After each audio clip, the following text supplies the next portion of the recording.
بسم اللہ الرحمن الرحیم۔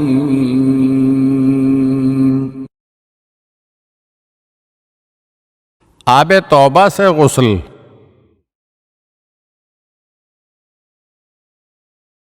منصور ابن عمار کا بیان ہے کہ ایک مرتبہ رات کے وقت میں اپنے گھر سے باہر ٹہلنے کے لیے گیا تو ایک گھر کے نزدیک سے میرا گزر ہوا، جہاں سے مجھے ایک نوجوان کے مناجات کرنے کی آواز سنائی دی، جو اپنے رب سے راز و نیاز میں مصروف تھا اور کہہ رہا تھا کہ خدایا، جس وقت میں گناہ کا ارتکاب کر رہا تھا تو میرا ارادہ تیری نافرمانی اور مخالفت کرنا نہیں تھا، وہ تو بس میری شہوت و ہوائے نفس مجھ پر غالب آ گئی تھی۔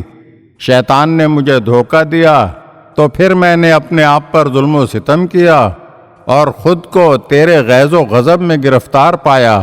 جب میں نے اس نوجوان کے ان کلمات کو سنا تو دروازے کے سوراخ پر منہ رکھ کر اس آیت کی تلاوت کی، اے ایمان والو، اپنے آپ کو اور اپنے گھر والوں کو جہنم کی آگ سے بچاؤ، جس کا ایندھن آدمی اور پتھر ہوں گے، اور اس پر تیز و تندخو اور سخت مزاج فرشتے مقرر ہیں، جنہیں خدا جس بات کا حکم دیتا ہے اس کی نافرمانی نہیں کرتے، اور جو حکم انہیں ملتا ہے اسے بجا لاتے ہیں۔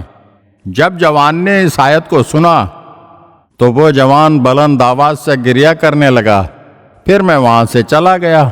صبح کو جب میں وہاں سے گزرنے لگا تو میں نے اس گھر سے رونے کی آواز سنی۔ میں نے پوچھا، کیا ہوا؟ یہ گریہ و بکا کیسا ہے؟ اسی دوران میں نے ایک بوڑھی عورت کو روتے ہوئے دیکھا، جو یہ کہہ رہی تھی، میرا بیٹا رات کو خوف الہی میں گریہ کرتا تھا۔ گزشتہ رات جس وقت وہ مناجات کر رہا تھا تو کوئی دروازے پر آیا اور اس نے دروازے پر سر رکھ کر عذاب الہی کی آیات میں سے ایک آیت کی تلاوت کی۔ پس میرے بیٹے نے اس آیت کو سنتے ہی ایک چیخ ماری اور اس قدر گریہ کیا کہ اس کی روح قفس عنصری سے پرواز کر گئی۔ منصور نے کہا، میں نے ہی آیت عذاب کی تلاوت کی تھی اور میں ہی اس کی موت کا سبب بنا ہوں۔ اگر اجازت دو تو میں اس کو غسل دے دیتا ہوں۔ اجازت مل گئی تو میں نے اس کی گردن سے سینے تک ایک کپڑا لپٹا ہوا دیکھا۔ جب میں نے اس کپڑے کو ہٹایا تو اس کے سینے پر سبز رنگ سے یہ عبارت لکھی ہوئی تھی، ہم نے اس بندے کو آب توبہ سے غسل دے دیا ہے۔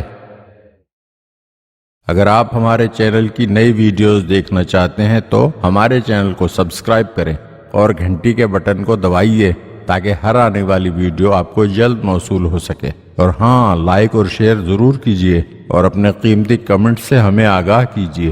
شکریہ۔